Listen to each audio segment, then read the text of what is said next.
everyone, or hello to Monica. Presentation about the changes in the digital marketing strategy of John Lewis. So first of all, I'm going to start by giving you an introduction of the John Lewis company, and then Mary will run us through the article, and then Tony and Yana will give us an assessment of the marketing strategy through a marketing mix, and then last but not least, Ali and April will give us a critical evaluation of the John Lewis strategy, marketing strategy. So I think we're all familiar with the big department store, John Lewis. It offers a wide variety of products from women's wear to men's wear to homeware, electrical goods, beauty products, sportswear, anything really. So over a century ago, a young Britisher called John Speedian Lewis predicted that the clothing business, especially branded clothing, will have great business potential. Considering the style and the fashion craving of the Englishman, so that is how he came up with the idea of a department store and opened his first department store in London, in Oxford Street in 1864. And over the years, the business has enlarged its scale, with Waitrose becoming a part of the John Lewis partnership. And John Lewis has a unique business model in which its employees are also the shareholders. So basically, the John Lewis partnership is owned by its 85,500 employees. And it has become one of the leading retailers in the UK with over 51 stores all around the country, as well as a growing online business. So the website is rated 94 out of 100 on Website Radar, which leads us to our article about the digital marketing strategy, which Mary will run us through in a second. So John Lewis is readjusting their strategy to become more digital, including the app and the social media. For the first time, mobile has overtaken desktop and tablet as the most convenient way for customers to shop at John Lewis. In 2018, mobile accounted for 42% of the website visits made in 2000, however, people still prefer to make more considered and larger purchases on desktop, which accounted for 51% of sales made. However, 1/5 of sales are now made on mobile. The article also emphasizes how important it is for change to invest online. With John Lewis is planning to invest up to 500 million over the next 3 years into product and service innovation. The app is also providing a popular way to shop at John Lewis, with website visits up 45% and the number of purchases made up to 56%. 80% of the app users shop in-store and 82% are part of the My John Lewis loyalty scheme. And browsing time on the app has also increased by 20 seconds per visit, and the average order has gone up by £7, which might suggest that mobile is also catching up on the large purchases made. John Lewis has its focus on social media now. They are encouraging staff to share their experiences online, and in order to give them a more personal voice after rebranding the John Lewis and Partners. The 329 partners across all 50 shops have been trained on social media, and they have generated more than 3,000 posts.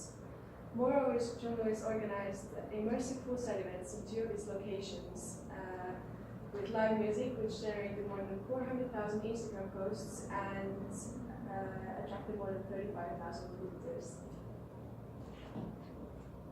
So, in order to assess the current marketing strategy of the company, we decided to conduct a marketing mix that me and Antoine will present in the next few slides.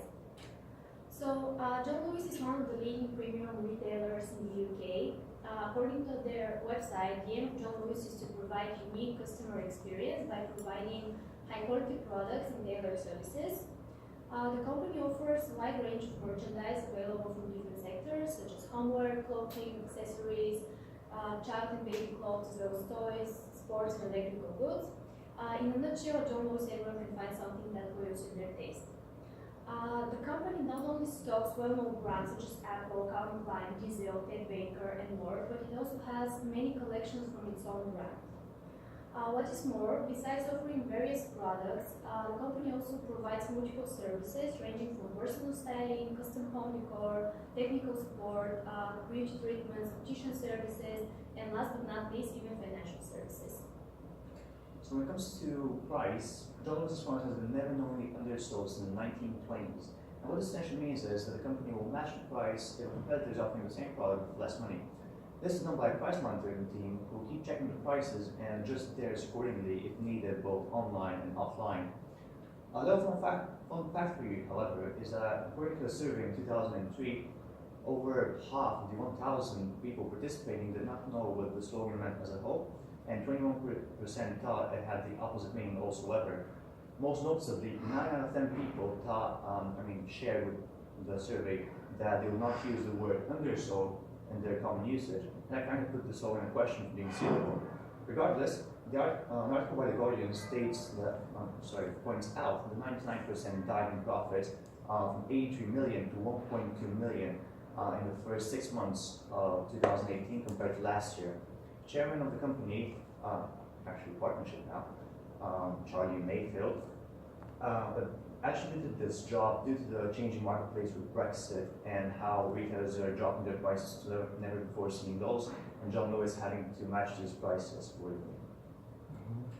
So, John Lewis has positioned itself in the heart of the consumer by developing special advertisement during the year-end season. The company has been using the power of the emotional appeal for its famous and much-loved Christmas campaigns. Emotions are proven to be an important factor when it comes to decision-making in customers, and studies show that in fact customers rely more on emotions rather than information when making brand decisions. John Lewis has acknowledged that and has been taken into consideration when developing its big festive campaigns. The company comes up with a different ad every year, but some of the most popular include Buster the Boxer from 2016 and Monty the Penguin from 2014. As you can see, both ads feature animals and children that provoke happy emotions in the viewer, and later customers associate these happy feelings with the brand. TV advertising also plays a big role in the company's marketing strategy. John Lewis invests hugely in TV ads, but its strategy is that it also synchronizes what is shown on TV with its website content and social media platforms. This advertising strategy has proven to be very successful for the retailer, as for example, Monty the Penguin has considered to be one of the most effective and most profitable campaigns to John Lewis for today. It has also generated millions of views on YouTube, along with the company's other advertisements. So currently, John Lewis operates 51 stores in the UK. Additionally, they have shop-in-shop type stores in Dubai, Singapore, Malaysia, and the Philippines. Furthermore, they ship to 38 countries internationally. However, their shipping is not free, and some of the more remote countries can take up to 10 days to receive one's order. Following their increase by 50% in international online sales back in 2016, the company decided to extend its reach even further to Australia, again through shops and the Australian department store Myer. When it comes to people, I think the best way to describe the John Lewis experience is interconnected. So from the mobile app to the desktop website, the ability to be able to browse on the bus, add to your basket, and then continue your further research for more consumer purchases on desktop creates a very optimized shopping procedure that is perfect for the busy lifestyles of customers of different ages. Furthermore, the app allows barcode scanning, so if you go into the store, you can scan you can scan a product, and you can check to see like the different characteristics of it. This is ideal for customers who have special dietary requirements and make shopping less tedious, really. Currently, John Lewis's target audience are young professionals, as they call them. Seeing as how, according to the International Student Statistics, over 400,000 students come to the UK to study every year, and this makes John Lewis' strategy very viable. Moving on, John Lewis decided to rebrand themselves from John Lewis to John Lewis and Partners earlier in September this year.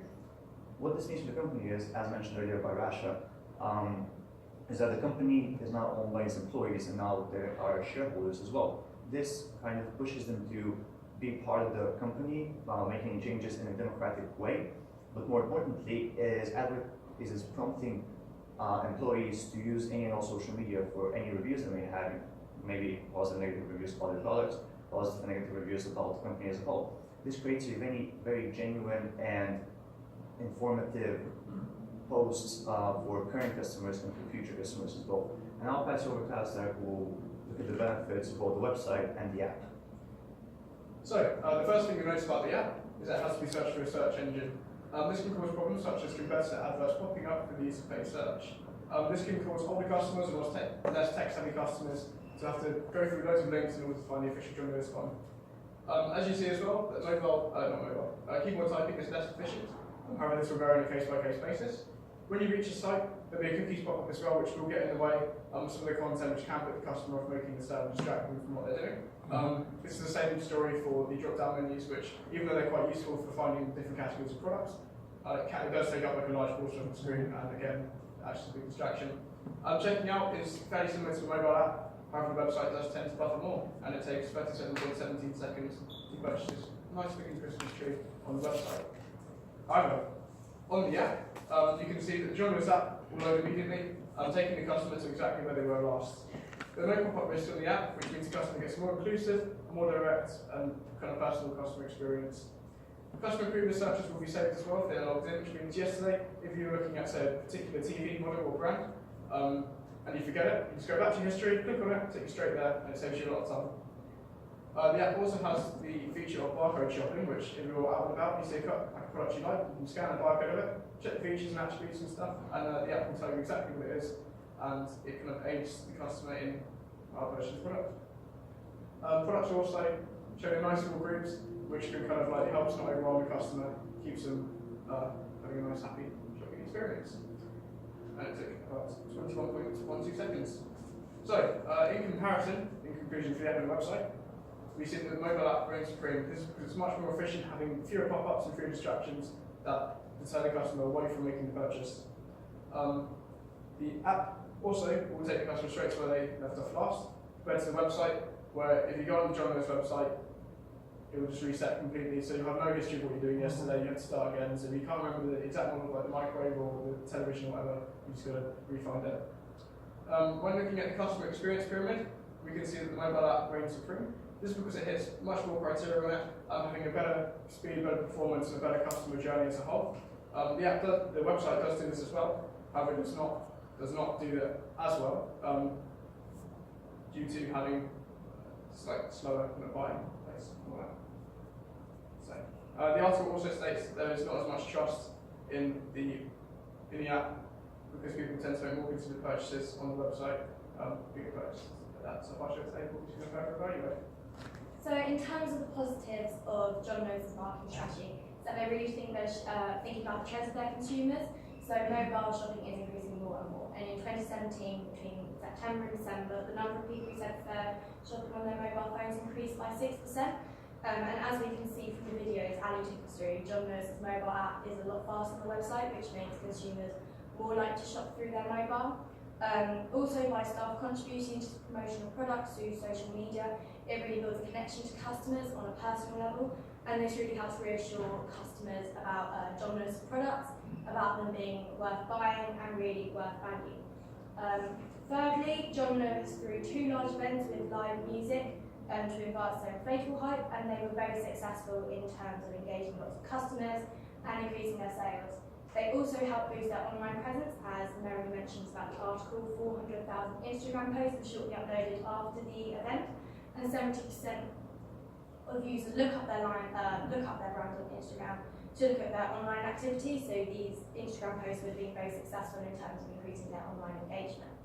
Finally, millennials take about a quarter of the population today, and 92% of them own smartphones, which means John Lewis investing in a mobile app is really good to target their audience. In terms of some of the negatives, is that the article suggests John Lewis is trying to target those really online and who are mobile savvy. However, for those consumers who aren't as familiar with some technologies, such as those over the age of 70, it means getting left behind and not being able to experience John Lewis to its full. If companies focus too much attention onto their online presence, they may lose some of these customers due to this lack of experience. The article also states that, as Ali mentioned, bigger purchases are still being made through the desktop and not through the app, which does suggest that customers do have security problems with checking out the process, and this is something John Lewis will really have to work on in order to promote the app and get customers on board about using it for large purchases. Finally, as their strategy demonstrates, they are becoming more digital and increasing their online presence through promoting their app and promoting their products online, and this suggests that their online sales will continue to increase. However, if these online sales overtake their in-store sales, there's likely to be less need for physical stores as people will be shopping online. And then if John Lewis decides to reduce the number of stores, it means there will be a loss of opportunity for those who did buy in store. and also a lot of experience that customers did receive from staff when they visited the shop. And I'll pass you on to Rasha, who will sum up. So, the marketing strategy that is highlighted in this article comes with its challenges as it affects its offline sales. It is, however, a very time-effective and innovative approach. So, all in all, through the critical evaluation of the article on the strategy, the marketing strategy, we have all come to the conclusion. We personally think that it is a very beneficial strategy in the long term, as it does bring and will bring more opportunities to the business. Thank you. Super. Any Thank you. questions? I have several questions. What do you think, what's your opinion about this trend of going digital, widely digital, using mobile applications, using websites, and what will happen with the physical stores in the future? So I think that's probably sort of mentioned about what I said. So I think it's important that they go quite digital because, of course, the amount of loyalty apps and They stuff can't nowadays, like Stay you away, have so yeah. many on your mobile phone. So I Sure. think for them to also be an app on a mobile phone is really important because, of course, it's there every time someone logs on, checks their messages, you see it, and it sort of does tempt customers more to sort of go maybe have a look at what products they do have, and it does make them more likely to buy something. Yeah. And I think that that does mean that they may sort of reduce the amount of physical stores they do have, because of course it can be a lot of money to keep those stores open, and if more people are buying online, then there's probably less need for it. So I think that, I think in terms of as well their sort of audience as well, because of course people are becoming more digital online, it may not affect their audience so much in the future as sort of technology is becoming such a big thing. But I think it will sort of reduce maybe sort of the older generation in terms of who doesn't use technology as much. Additionally, maybe I need to, from my experience personally, when I'm sitting on a desktop, I know I'm going to buy something more expensive, like we kind of discussed throughout the presentation. Yes. Whereas on the mobile, I buy little things here and there, and then over time, I actually spend as much money as I would spend on the desktop, but I spend it in small portions here and there. So I think even like going digital could actually increase sale revenue and actually have the same profits as going in the actual store or on desktop. But do you think that the physical store is going to, in general, not only for them, when you go to the physical store, do you think you have more products that might attract you to pick them and buy them, or is this habit is similar online as well? Yeah, obviously in the physical stores, every time you're walking around, something might catch your attention, whereas online, you just go straight for the product you want. You might browse around, but sometimes you just want to get straight to your product that you want. But like in physical stores, you get like to feel the product, which is like one of the reasons why physical stores are still a thing, because people would still sometimes they would rather go and feel the actual product and like experience how it's actually like in real life. But still, as the world is becoming more digital, it is clearly easier to just order something online. If you don't like it, just return it. But there's also the fact that not everyone is tech savvy and not everyone is very familiar with like online sales, especially like the older generations. They still would rather go to the stores and go and browse around. Like every time we go to John Lewis, that is the majority of people you see in store, whereas like the younger generations would rather make online purchases. Yeah, totally think in the same way.